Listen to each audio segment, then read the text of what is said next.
अस्सलाम वालेकुम। आप देख रहे हैं प्रोग्राम एजेंडा 5। मैं हूं खतीजा राठौर। नाज़रीन, पिछले 4 रोज से ईरान और इसराइल में जंग जारी है।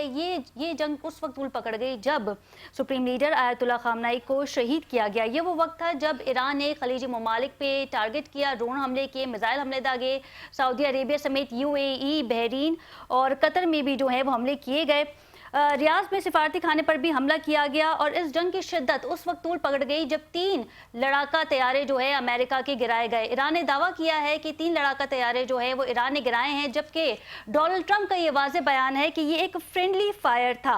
ईरान की इंटेलिजेंस एजेंसी में सबसे बड़ा सवाल ये उठ रहा है कि एक ही वक्त में पहले ही हमले में सुप्रीम लीडर, वजीर दिफा, चीफ ऑफ स्टाफ और 40 आला अफसरान जो हैं वो शहीद कर दिए गए। इसके वाज़ेह सबूत हैं कि ईरान की इंटेलिजेंस एजेंसी में इस वक्त मोसाद के एजेंट जो हैं वो खबरें दे रहे हैं या फिर उनकी मौजूदगी जो है वो वाज़ेह तौर पर नजर आ रही है। आरामको हमले की तरदीद कर दी गई है ईरान की जानिब से, और जो इंटरसेप्शन बैटरीज खलीजी ममालिक में इस्तेमाल हो रही थी दिफाई निज़ाम को मज़ीद मजबूत करने के लिए, वो जो है इसराइल मुंतकिल कर दी गई हैं। अब देखना यह है कि सूरत हाल जो है वो किस जानिब जाएगी। कुछ दिफाई तजियाकारों का ये भी कहना है कि डोनाल्ड ट्रंप ने ईरान को मिस कैलकुलेट किया है, और पहले डोनाल्ड ट्रंप का बयान ये था कि ये जो जंग है ये 2 से 4 रोज तक रहेगी। फिर उसके बाद उनका दूसरा बयान सामने आया कि ये मजीद हफ्तों तक चलेगी, और अब उन्होंने कहा है कि फॉर एवर जो है ये जंग चल सकती है। अब पहले तो ये एक सिनेरियो क्रिएट किया गया था कि सुप्रीम लीडर आयतुल्ला खामनाई के शहादत के बाद जो है वो रजीम चेंज बआसानी ईरान में आ जाएगा, लेकिन जिस तरीके से ईरान अपनी क़यादत को लेकर चल रहा है ये इतना आसान होता दिखाई नहीं देगा। इसमें मजीद बात करेंगे, हमारे साथ मौजूद हैं शाहिद कियानी साहब, साबिक सफ़ीर हैं, इनके हमरा हैं इश्तियाक हमदानी साहब, सीनियर तज्ज़ियाकार हैं। आप दोनों को प्रोग्राम में वेलकम करते हैं। सबसे पहले रुक कर लेते हैं कियानी साहब का। साथ ही हमें ज्वाइन किया है हरमीत सिंह ने, सीनियर सहाफ़ी हैं, तज्ज़ियाकार हैं। कियानी साहब से जानना चाहेंगे, क्या समझते हैं आप कियानी साहब कि अमेरिका ने ईरान को मिस कैलकुलेट किया है? पहले तो यूं लग रहा था कि ये जंग 2 से 4 रोज तक चलेगी, फिर हफ्तों तक, और अब डोनाल्ड ट्रंप का वाज़ेह बयान है कि हम फॉर एवर जो है वो उस जंग को ले सकते हैं। अच्छा, शुक्रिया जी मुझे अपने शो में इनवाइट करने का। पहली बात, मैं जो इस चीज़ को देख रहा हूँ ना, ये हमारे लिए भी ये जो जंग है, क्योंकि बॉर्डर हमारा 900 मील का लंबा बॉर्डर है ईरान के साथ, हमारे लिए इस किस्म की जंग जो है वो हमारी इंटरेस्ट में नहीं है, बिल्कुल किसी सूरत इंटरेस्ट में नहीं है। और आप देखें कि इन दिनों में हमारे वज़ीर आज़म साहब ने, जो हमसाया मुल्क हैं, जो स्पेशली गल्फ के मुल्क हैं, और आज लेबनान के वज़ीर आज़म हैं, इनके साथ बातचीत भी की है और उनको के साथ सब ने सॉलिडारिटी शो की है। और यहाँ पर हमारे deputy prime minister, foreign minister ने भी और प्राइम मिनिस्टर ने भी ये जो शहादत हुई है अपने खamenei साहब की ईरान में, और जो लीडर दूसरे मारे गए हैं, उसकी बहुत बड़ी मजम्मत की है बगैर किसी मुल्क का नाम लिए हुए। यही डिप्लोमेसी होती है।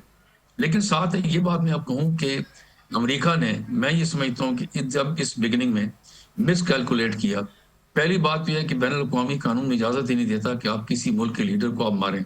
राइट। कि जी उन्होंने 35,000 मार दिए, भाई आपका ये ताल्लुक नहीं है, ये मुल्क का अंदरूनी मामला है। वो किस किस्म के लीडर को लाएं, कुछ लाएं, ये उनका मामला है। आपके तो सिटीजन्स को उन्होंने नहीं मारा, अगर मारा होता तो फिर आप करते। तो ये तो एक चीज बहुत सोच समझने की बात है, और ये खतरनाक प्रेसिडेंस है। पहले वेनेजुएला के प्रेसिडेंट को पकड़ के ले आया, फिर यहाँ पर ये एक अजीब व गरीब है। इसमें एक सिनेरियो में कहीं पढ़ रहा था, बड़ा अजीब सी थी। उन्होंने कहा कि ये जो वेनेजुएला हर रोज कितने मिलियन बैरल्स तेल चीन को देता है जी। ईरान भी चीन को देता है, और यहाँ पर ये बिल्ड कर रहे हैं कि 25 तारीख को वो ट्रंप साहब चीन जा रहे हैं, ये प्रेशराइज किया जाएगा क्योंकि दोनों मुल्कों से ईरान तेल लेता है, दोनों को दबा दिया जाएगा, जब उनको प्रेशर डाला जाएगा और चीन पर इसका इम्पैक्ट हो सकता है। तो ये चीज है। और एक आखिरी चीज बताऊं आपको मैं जी।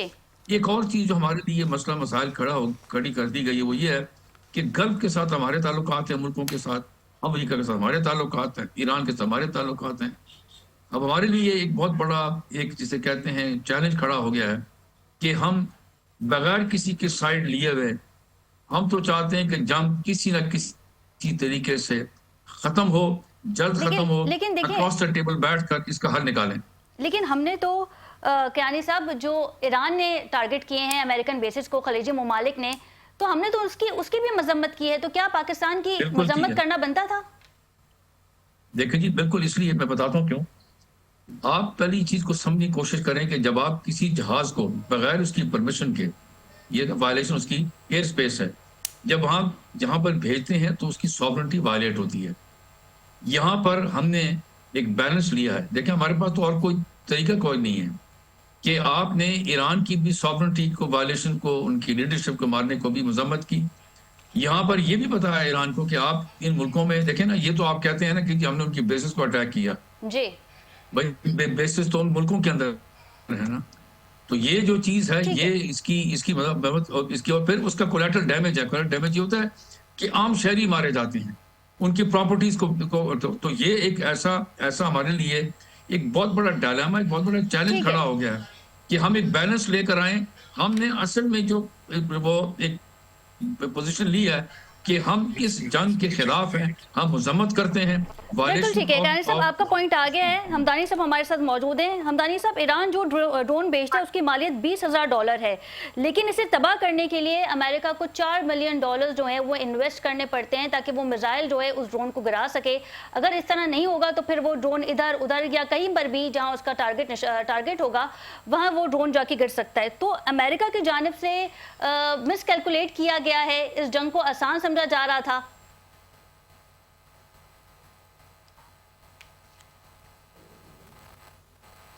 हमदानी साहब, आपको मेरी आवाज आ रही है? बिल्कुल ठीक है। अच्छा, इसका जो जवाब है वो जनरल साहब से ले लेते हैं। खालिद नईम लोधी साहब हमारे साथ मौजूद हैं, दिफाई तज्जियाकार हैं। सर, आपसे ये जानना चाहेंगे कि जो ईरान ड्रोन बेचता है इसकी जो मालियत है वो $20,000 है, लेकिन इसको तबाह करने के लिए $4 बिलियन का मिसाइल चलाना पड़ता है। तो फिर इससे ये वाज़ेह होता है कि अमेरिका ने मिसकैलकुलेट किया है ईरान को। जी जी, देखिए बात ये है कि ये जंग कोई बराबर की जंग तो है नहीं, तो ये आप डॉलरों में इसकी कंपैरिजन अगर करेंगे तो वो कोई दुरुस्त कंपैरिजन नहीं है। एक तरफ तो ताकत का तवाज़ुन उनके हक में इतना ज्यादा है कि वो जितने मर्जी डॉलर खर्च करते रहें, अगर वो ईरान के हर रिएक्शन को ऑब्जॉर्व कर लें तो वो समझेंगे कि उन्होंने ये काम ठीक कर दिया है। तो ये मेरा ख्याल है कि कोई सही मेयार नहीं है चेक करने का, जांचने का कि जंग में कौन आगे बढ़ रहा है या किसके अहदाफ पूरे हो रहे हैं, कि खर्चा किसका ज्यादा हो रहा है। अमेरिका ने तो डॉलर छापने हैं भाई, वो तो कागज छापता है तो डॉलर बन जाता है। ईरान को तो एक एक डॉलर के लिए बहुत पापड़ बेलने पड़ते हैं। तो ये मेरे ख्याल की दुरुस्त बात नहीं। मुझे जो नजर आ रहा है, एक तो पहले जो आप बात कर रही थी उसमें एक बात करना चाहूंगा, ये जो बेसिस पे अटैक की बात है जी। देखिए बात ये है कि पहले हमें ये सोचना चाहिए, और बिल्कुल एक मैं कॉमन सेंस की बात कर रहा हूँ, कि कौन चाहेगा कि जो जंग है ये फैले और जितने ये अरब मुल्क हैं ये खिलाफ हो जाए ईरान के और ईरान पर हमला करें या ईरान के मुखालफत इख्तियार कर लें। तो आप मुझे ये बताइए कॉमन सेंस यूज करके कि क्या ईरान ये चाहेगा? जवाब रखें आप अपने पास, आपके व्यूअर्स भी देख रहे हैं। तो फिर ये ऐसा क्यों हो रहा है कि ये जो इधर उधर गिर रहे हैं? एक तो है ना जो बेसिस पे गिर रहे हैं, वो ठीक है, कियानी साहब का अपना एक वो जो कह रहे हैं वो लीगल स्टांस है, लेकिन मुझे आप ये बताएं कि अगर मेरे पड़ोस के घर से मेरे ऊपर पत्थर फेंका जा रहा हो और मैं जवाबी पत्थर इसलिए ना फेंकूं कि उसकी वायलेशन होगी, तो मतलब ये कि वो जो मेरा पड़ोसी है उसको इस बात की परवाह नहीं है कि उसके घर में बैठ के कोई मेरे ऊपर पत्थर फेंक रहा है, लेकिन इस बात की बड़ी परवाह है हमें कि जी हम जवाब क्यों नहीं दे रहे। तो ये कोई मंतक नहीं है, एक बात। दूसरी बात ये है कि अगर ये ईरान के हक में नहीं है कि सारे लोग उसके खिलाफ हों, फिर ये किसके हक में है? ये इसराइल के हक में है। तो दो बातें हो सकती हैं, या तो ये फॉल्स फ्लैग ऑपरेशंस हैं, कोई और फेंक रहा है मिसाइल और नाम किसी और का लगा रहा है, ये भी मुमकिन है। और दूसरी चीज भी हो सकती है, आपको पता है कि ईरान के अंदर बहुत इंग्रेस है, बहुत जासूस हैं, उनके अंदर लोग मौजूद हैं भेजे हुए। तो ऐन मुमकिन है कि उनके अंदर से जो रॉकेट जाने चाहिए इसराइल की तरफ, उन्हीं में से कुछ रोग एलिमेंट्स इन रॉकेटों को इधर उधर भेज रहे हैं। तो मैं बेसिस के अलावा जो रॉकेट गिरे उनकी बात कर रहा हूँ। तो ये दोनों बातें आप अच्छी तरह नोट कर लें। नंबर एक कि अगर किसी घर से पत्थर आ रहा हो तो जवाबी पत्थर फेंकना गलत नहीं है। और दूसरी बात कि कोई ईरान नहीं चाहेगा कि ये सारे लोग उसके खिलाफ हो जाएं, ये काम कोई और कर रहा है। जी बिल्कुल ठीक है। हरमीत, ये बताइएगा कि अली खामनाई की शहादत के बाद इनके बेटे को सुप्रीम लीडर बनाया जा रहा है, ईरानी मीडिया भी ये दावा कर रहा है, इसराइली मीडिया की जानिब से भी ये बताया गया है, और फिर ये भी कुछ डिस्कशन हो रही है कि वो जो मुश्तबा हैं वो बड़े ही लिबरल हैं, और जिस तरीके से अली खामनाई के बारे में बताया जा रहा था वो उनसे कदर मुख्तलिफ हैं। क्या कहेंगे इस पर? शुक्रिया जी आपका। एक तरफ तो जो सूरत हाल चल रही है इसमें यकीनन अभी के मुसलसल हम देख रहे हैं कि खबरें तो आ रही हैं, और खासकर आपने बात की खामनाई साहब के साहबजादे के हवाले से। आपको पता है कि मेन स्ट्रीम अगर हम देखें, खासकर जो मगरबी मीडिया है उसमें जिस तरीके से चीजें पोर्ट्रे की जाती हैं, और फिर अनफॉर्चुनेटली मैं माजरत चाहूंगा इसके लिए कि हमारी जो मीडिया है वो भी कहीं ना कहीं बहुत सारी चीजें वहां से कॉपी पेस्ट करके अपने टिकर पे चला लेती है, तो उसमें बहुत सारी चीजें जो हैं वो बड़ी डिफरेंट है। अगर मैं इनके पर्सनालिटी के हवाले से बात करूं तो यकीनन बड़े तरीके से इनकी तस्वीर या इनके हवाले से जो बातें की जा रही है वो टोटली डिफरेंट है। आपको पता है कि जिस तरीके से ईरान में सुप्रीम लीडर को चुना जाता है, उसका जो प्रोसीजर है वो पूरा सबको पता है कि पूरा एक मुख्तलिफ, जिस तरीके से हमारे सेनेटर्स बैठते हैं और इसी तरह यानी उनकी जो काबीना बैठती है उसमें बड़े बुजुर्ग लोग बैठे होते हैं। तो इनका नाम जब से आया है, एक तरफ तो मैं अभी कहूं कि ईरान के अंदर कुछ लोग इस चीज पर थोड़ा सा एतराज उठा रहे हैं कि ये ऐसा लगेगा कि शायद जिस तरीके से विरासत का मामला है तो शायद ये रुख वो इख्तियार ना कर ले, लेकिन एक पैगाम जो है मगरिब को भी देना ये है कि वही जो सोच क्रिएट की जाती है कि भाई साहब आप यानी आपने सुप्रीम लीडर को तो शहीद कर दिया, लेकिन शायद उसके बाद आगे जाके जो जानशीन होगा वो शायद उस तरह का मजबूत नहीं होगा। आपके कहने का मतलब है कि इस वक्त हतमी फैसला नहीं हुआ है कि सुप्रीम लीडर जो है आयतुल्लाह खामनाई के बाद उनके बेटे मुश्तबा जो हैं वो उस कुर्सी पे विराजमान हो सकते हैं, बैठ सकते हैं?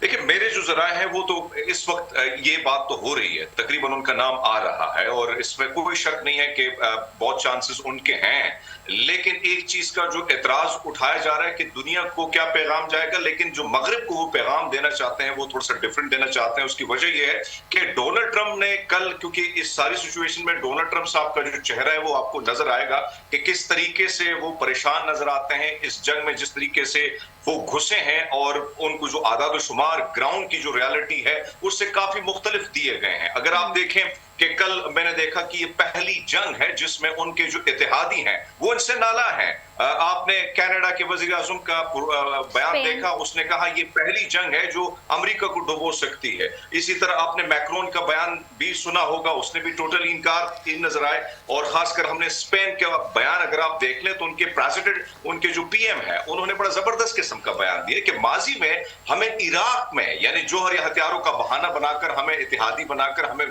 वहां लेके गए, उल्टा हमारा वहां से नुकसान हुआ, मिला हमें कख नहीं। तो इस सारी सूरत हाल में एक चीज और फिर अंदर जो आवाजें उठ रही हैं, आज मैं सेनेटर क्रिस वैन को सुन रहा था, वो उनकी वीडियो काफी ट्विटर पे वायरल है, तो वो ये बात कर रहे थे कि जिस मीटिंग में हम बैठे थे डोनाल्ड ट्रंप साहब से जितने भी क्वेश्चन हुए हैं उन्होंने मुतमईन होकर कोई जवाब नहीं दिया, वो वही बातें कर रहे हैं जो वो मेन स्ट्रीम। डोनाल्ड ट्रंप का एक बयान मौजूद है कि उन्होंने कहा कि ईरान से मुझे कहा गया है कि मुज़ाकरात करते हैं, लेकिन मुज़ाकरात का जो वक्त है वो चला गया है, जबकि ईरानी सदर कहते हैं कि हम भी अमेरिका से अब मुज़ाकरात नहीं करेंगे। तो वो कौन है जो ये कह रहे हैं कि मुज़ाकरात करने हैं और फिर ये भी कहा जा रहा है डोनाल्ड ट्रंप की जानिब से कि मुज़ाकरात नहीं करेंगे?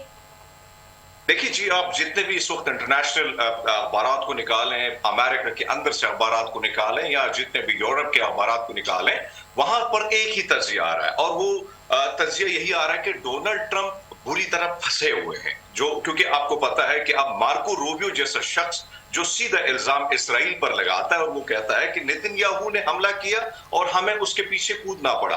अब आप देखें, ये पहली जंग है कि ना अपने कांग्रेसमैन को एतमाद में लिया गया, ना अपने इत्तेहादियों को एतमाद में लिया गया, बल्कि इसराइल की इस जंग में कूदने के लिए बगैर किसी जो है उसके उन्होंने बीच छलांग लगा दी। अब ओवरऑल सिचुएशन में अगर आपके सामने रखूं, इस वक्त इस जंग की वजह से स्टॉक मार्केट में तकरीबन 48 घंटों में $3.2 ट्रिलियन जो है वो वो कदर खो बैठी है। अमेरिका सबसे ज्यादा नुकसान में जा रहा है, यानी 1.7 ट्रिलियन जो है वो डॉलर जो है वो अपनी कदर खो बैठा है। इसी तरह अगर मैं देखूं इस वक्त जो मेरे पास खबर आ रही है, खासकर जो आपने अभी बात की और क्यानी साहब ने जो जवाब दिया, मुझे तो बड़ा अजीब सा लगा कि भाई साहब ये एसेट बरतानिया के हैं, ये इसराइल के हैं, ये फ्रांस के हैं, ये अमेरिका के हैं, वहां से जो मुसलमान ममालिक पर इन्हीं अड्डों से इस्तेमाल होता है और उनको कत्ल किया जाता है, शहीद किया जाता है, तब तो किसी ने इस पर आंसर नहीं किया। लेकिन आज वही ईरान पर उस अड्डों का इस्तेमाल, और ईरान बदले में अगर उन अड्डों को मार रहा है तो उस पर भी कोई क्वेश्चन रेज नहीं करना चाहिए। अब मैं आता हूं इस वक्त जो हालात हैं, नहीं सऊदी अभी तो रिटेलिएट नहीं कर रहा है, सऊदी अभी तो रिटेलिएट नहीं कर रहा है, मैं आपकी बात से सहमत हूं। कल जो रिपोर्ट आई है उस रिपोर्ट में अगर आप देखें, मूसाद के कई एजेंट्स जो है वो सऊदी अरब और कतर मुख्तलिफ कंट्रीज में गिरफ्तार हुए हैं।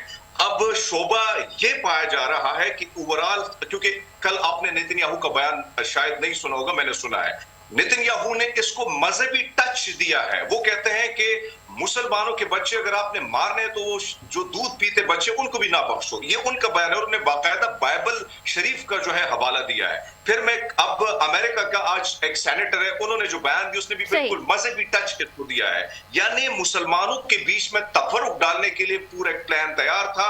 अभी आप देखें इसराइल के आज एक सहाफी ने जो बात की है, खासकर सऊदी अरब के हवाले से और दीगर ममालिक के हवाले से, वो इंतहाई तौहीन की गई है। तो इस वक्त मैं आपके सामने थोड़े से आदाद शुमार रखूं कि इस वक्त खासकर अगर हम देखें, यानी थर्ड की अगर मैं बात करूं या पैक्ट 3 की बात करूं, अब एक तरफ तो इंटरसेप्ट करने के लिए मिसाइल की बहुत ज्यादा कमी पड़ चुकी है। अब पैक्ट और ये जो मिसाइल हैं ये अब अरब ममालिक से इसराइल में मुंतकिल कर दी गए, ये भी बताइएगा अरमीत। देखिए बिल्कुल आपकी बात दुरुस्त है। कल आपने अल जजीरा में इंटरव्यू देखा होगा सऊदी अरब के साथी का, उसने यही बात की कि भाई इस वक्त जो खासकर अगर हम देखें, यानी दुबई में जो बैटरियां थी इंटरसेप्ट करने के लिए, जो मिसाइल थे या और पूरा सिस्टम था, वो शिफ्ट हो गया है। ऐसा लगता है कि हमारे पैसों पे, हमारे टैक्सेस पे जिस तरीके से। हरमीत, मैं आपका रुख करती हूँ, हमदानी साहब हमारे साथ मौजूद हैं। हमदानी साहब, ईरान ने जो रिटेलिएट किया है अरब ममालिक में, यूएई, रियाज में उन्होंने रिटेलिएट किया, फिर कतर में, तो क्या आप इन हमलों को मुस्बत समझते हैं? क्योंकि जिस तरीके से ईरान में सुप्रीम लीडर की शहादत हुई, 40 आला अफसरान की शहादत हुई, तो ईरान का ये रिटेलिएट करना बनता था।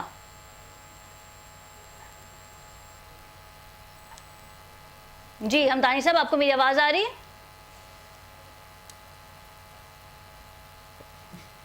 ठीक है, क्यानी साहब से इस पे जो है वो कमेंट ले लेते हैं। क्या समझते हैं क्यानी साहब, ईरान का इस तरीके से रिटेलिएट करना बनता था? क्योंकि जिस तरीके से ईरानी सुप्रीम लीडर आयतुल्लाह खामनाई को शहीद किया गया है, तो उसके बाद ईरान का जो ये रिटेलिएशन है, इसे जायज़ करार दिया जा सकता है? देखें जी, अगर आप बैनुल अक़वामी कानून को देखें, मैं तो बात करूँगा बिल्कुल ठीक है कि ये गलत है, लेकिन जो रियलिस्ट अप्रोच ही है, रियलिज्म में और आइडियलिज्म में फ़र्क है। रियलिज्म यही है कि उन पर अटैक किया गया, उनकी लीडरशिप को मारा गया, उनकी फैमिली को मारा गया, तो उन्हें तो जवाब देना है। लेकिन एक चीज़ और जो है, जो हमने डिस्कस नहीं की, कि ये गल्फ कंट्रीज़ के अंदर जो यूनाइटेड स्टेट्स की बेसिस हैं जिसके ऊपर ये अटैक हुआ है, इन ममालिक को अमेरिका से ये पूछना चाहिए कि जी ये बेसिस आपकी यहाँ पर थी, अगर हमें नहीं बचा रही तो फिर ये किस काम की हैं? असल इम्पॉर्टेंट चीज़ बेसिस वहाँ पर हैं, वहाँ पर अपने सोल्जर्स को वो निकाल रहे हैं। तो भाई आप वहाँ पर आपने बेसिस बनाई थी, जिन ममालिक में बनाई गई उनको तो कोलैटरल डैमेज हो रहा है जी, उनकी सॉवरेनिटी वायलेट हो रही है। अगर आप उनको लेकिन क्यानी साहब, अगर उन्हीं बेसिस से रिटेलिएशन हो गई तो फिर ये जो जंग है मजीद तूल पकड़ जाएगी। इस पे भी जरा कमेंट करें। नहीं जी, तोड़ तो पकड़, लेकिन देखें ना इस वक्त क्या हो रहा है कि उनके लोग, आम सिविलियंस जो हैं, जो दुबई हुआ, ये जो जितने ममालिक हैं साथ गल्फ के साथ, वो बाहर निकलने से डर रहे हैं कि भाई कहीं अटैक ना हो जाए। तो अमेरिकन ने ये बेसिस बनाई थी, इनको अगर डिफेंड नहीं कर सकते जिनके मुल्क के अंदर हैं, तो फायदा क्या? वरना मैं इससे ज्यादा अलग जाऊंगा। मैं इसको किसी और तरह से देख रहा हूँ। मैं देख ही रहा हूँ, फिर मैं आपसे बात करूंगा कि हमारे लिए ये एक बहुत बड़ा मसला खड़ा हो गया है कि हमारे बॉर्डर के ऊपर ईरान, जो हमारा ईरान नेबर है, हम इतना फंस गए कि अगर ये इनलार्ज होती है ये जंग, ये कॉन्फ्लिक्ट, तो इस पर हमें असर ना पड़ जाए। मैं फिर दोबारा दोहराऊंगा, अमेरिका के साथ भी हम एक बैलेंस ला रहे हैं। जितनी इंटरनेशनल फाइनेंशियल इंस्टीट्यूशंस हैं, अमेरिका का असर अंदाज है। सबसे बड़ा ट्रेडिंग पार्टनर हमारा अमेरिका है। सऊदी अरब के साथ हमने डिफेंस एग्रीमेंट किया हुआ है। गल्फ कंट्रीज में हमारे अच्छे ममालिक और हमारे मिलियंस ऑफ लोग पाकिस्तानी वहाँ काम करते हैं। तो ये एक हमारे लिए बहुत बड़ा डायलेमा बन गया है कि हम किसकी साइड लें। इसी वजह से अगर आप देखें तो हम कोशिश कर रहे हैं कि जंग किसी तरह बंद हो, लेकिन मैं आपको ये दुख के बाद ये बता रहा हूँ, मतलब एक डर है बहुत बड़ा कि जंग फैल ना जाए। क्योंकि इस वक्त वो जो अभी किसी ने कहा कि जी वहां पर मोसाद के एजेंट से, एक और भी बताऊं कि ये ईरान की कमजोरी पिछले साल भी यही था कि मोसाद के एजेंट्स जो हैं वो ईरान के अंदर ग्रुपों में फैले हुए हैं, जिन्होंने इनके साइंटिस्ट को भी मरवाया, जनरल्स को भी मरवाया। तो ये ईरान को चाहिए कि किसी तरीके से इसको तो काबू करें, क्योंकि ये सब इनसाइड जॉब है। अब देखिए ना, हो नहीं सकता था कि ये जो शहीद किए गए हैं लीडर हुए, किसने बताया उनको? अगर किसी ने बताया जाके ना इसराइल को अमेरिका को या इसराइल को कि भाई यहाँ पर यह इनको मारे, तो अगर कहते हैं इनसाइड जॉब है। तो ये चीजें बड़ी जरूरी हैं। और मैं एक और बात कहूंगा, मैं एक और इसको स्पेसिफाई करने के लिए बिहाइंड द सीन्स, क्योंकि मैं मेरी अपनी ओपिनियन है, शायद मैं गलत हूं, कि ईरान भी चाहेगा कि ये जंग बंद हो। बिहाइंड द सीन्स बातचीत की जाए अमेरिका के साथ, और वही जो वहां पर जनीवा में बातचीत खत्म होकर वियना में होनी थी वो हो। एक और चीज मैं बताऊं, एक प्लीज, ये असल में एक अपॉर्चुनिटी ईरान के लिए थी जब ओमान में डायरेक्ट टॉक्स हो रही थी, बाद में डायरेक्ट टॉक्स हुई थी, वहीं से पिकअप द पीसेस, यहीं पर वो किसी तरीके से बिहाइंड द सीन्स मुल्कों को डालें दरमियान में, ईरान, चीन भी है, रूस भी है, किसी तरीके से इस जंग को बंद किया जाए, क्योंकि इसका इनलार्ज होना रीजन के लिए खतरनाक है और इन ममालिक जो यहाँ पर हैं उनके खतरा, और हमारे लिए भी इसका एक बड़ा नेगेटिव इम्पैक्ट हो सकता है। बिल्कुल ठीक है। लोधी साहब से इस पे कमेंट ले लेंगे। लोधी साहब, क्या समझते हैं आप कि ईरान चाहता होगा कि अब ईरान और अमेरिका जो है वो मुज़ाकरात की मेज़ पे आ जाएं? जिस तरीके की शहादत हो रही है, ईरान रिटेलिएट तो कर रहा है, लेकिन तेहरान से भी जो खबरें मौसूल हो रही हैं वो खबरें अच्छी नहीं हैं। सरकारी इमारतों को टारगेट किया जा रहा है, प्राइमरी स्कूल में जो है वो मिसाइल दागे गए, 165 बच्चियाँ जो हैं वो शहीद हो गई। क्या कहेंगे इस पर? देखिए जी, इसमें तो कोई शक नहीं है कि ईरान तो अपना दिफा कर रहा है, और ईरान ने तो पूरी कोशिश की मुज़ाकरात के दौरान भी, बल्कि जो आखिरी खबरें हैं वो तो 0% एनरिचमेंट पर भी तैयार हो गया था, यानी कि वो ये चाह रहे थे कि बात खत्म हो जाए। लेकिन एक चीज जो हम सबके समझने की है वो ये है कि एक ग्रेटर इजराइल का ख्वाब है जी, जिसकी ताबीर बनाई जा रही है, और अब तो अमेरिकन भी बहुत सारे ऐसे हैं जो कि उसकी तायीद करते हैं। पहले ये बात ढकी छुपी होती थी, अब ये बात खुलकर सामने आई हुई है। तो आपका क्या ख्याल है कि जिन्होंने ये प्लान बनाया हुआ है कि हमने इसराइल को एक्सपैंड करना है, ग्रेटर इसराइल को पाए तकमील तक पहुंचाना है, वो किसी की इस ख्वाहिश पर कि जी जंग बंद की जाए वो बंद करेंगे? उनके कोई अहदाफ होंगे ना, जब तक उनके अहदाफ नहीं फेल हो जाते उस तक जंग बंद वही करेंगे जिन्होंने शुरू की है, और शुरू इसराइल और अमेरिका ने की है। इस जंग को किसी भी सूरत में ईरान बंद नहीं कर सकता, सिवाय एक, अगर वो काम करे, वो घुटने टेक दे और कहे कि जी ले आए आप जिस रजीम को लाना चाहते हैं, और ये ले हमारे पास जो मवाद है जो हमने एनरिच किया हुआ है, ये पड़ा है। 3 चीजें है ना, तीनों पर असल तो मकसद है इनका ग्रेटर इजराइल के खिलाफ रेजिस्टेंस को खत्म करना। ये मुझे अफसोस से कहना पड़ता है कि ग्रेटर इजराइल, इसके बावजूद के सारी मुस्लिम दुनिया को पता है कि वो उसका नक्शा क्या है और वो किस डायरेक्शन में जा रहा है। ईरान एक वाहिद मुल्क है जो कि फिजिकली उसकी मुदाफत कर रहा है, बाकी सारे जुबानी कलामी कर रहे हैं। तो वो जो फिजिकल मुदाफत है ईरान की, जब तक वो खत्म नहीं होती तो आप यूं समझे कि अमेरिका और इसराइल के अहदाफ जो जंग के हैं वो मुकम्मल नहीं होते। तो उसके लिए ये जरूरी है कि वो पहला अहदाफ तो ये था कि रजीम चेंज आ जाए ईरान में, जो कि अब इतना आसान होता दिखाई नहीं दे रहा।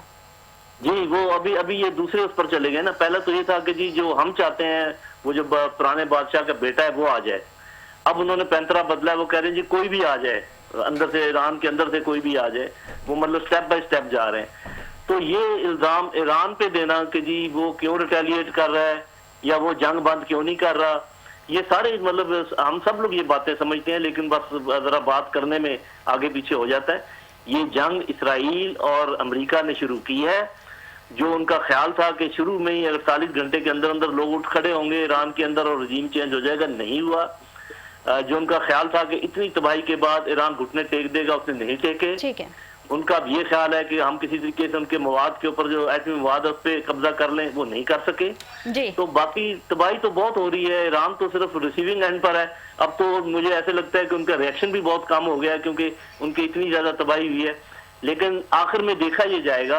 अच्छा, चाइना की जानिब से भी क्या कोई सहूलतकारी दी जा रही है ईरान को मिसाइल्स के हवाले से, ड्रोन्स के हवाले से? क्योंकि इस वक्त तो ईरान जो है वो ड्रोन बना रहा है, बड़ी तादाद में बना रहा है, लेकिन मिसाइल के हवाले से मिसाइल और ड्रोन अगर कोई इनको मदद करने की कोशिश तो कर रहे होंगे, लेकिन उसका ज्योग्राफी ऐसी है कि, और जिस तरीके से सैटेलाइट्स ने, अमेरिकन सैटेलाइट्स ने फोकस किया होगा ईरान के ऊपर, वो तो एक एक बंदे की मूवमेंट भी देख रहे हैं। कुछ ये है कि कहीं से अगर मिसाइल आ रहे हो या कहीं से ड्रोन आ रहे हो तो वो उनको ना देख सकें। बहरहाल एक चीज याद रखिएगा, तारीख इस चीज को नोट करेगी, देखेगी कि मुसलमानों में से एक मुल्क ऐसा था जो रुकावट था ग्रेटर इजराइल के आगे, और ईरान वो पहला इस्लामी मुल्क है जिसने बराह रास्त इस्राइल पे हमला किया। तमाम मुसलमान तमाशबीन बने हुए थे और अमेरिका और इजराइल और बाकी लोग मिलकर उसकी खूब पिटाई कर रहे थे। ये सारे मुसलमान मुल्क सोच लें, ये वक्त सब पर आना है। बस ईरान की बारी है इस वक्त। पहले कुछ मुल्क मलियामेट हो चुके हैं, कुछ मुल्क उनके साथ मिल चुके हैं, उनकी भी बारी आ जाएगी। जो इंतजार कर रहे हैं उनकी भी बारी आ जाएगी। बिल्कुल ठीक है नाज़रीन, प्रोग्राम में मजीद भी बात करेंगे, लेकिन यहाँ वक्त हुआ एक शॉर्ट कमर्शियल ब्रेक का। Stay with us.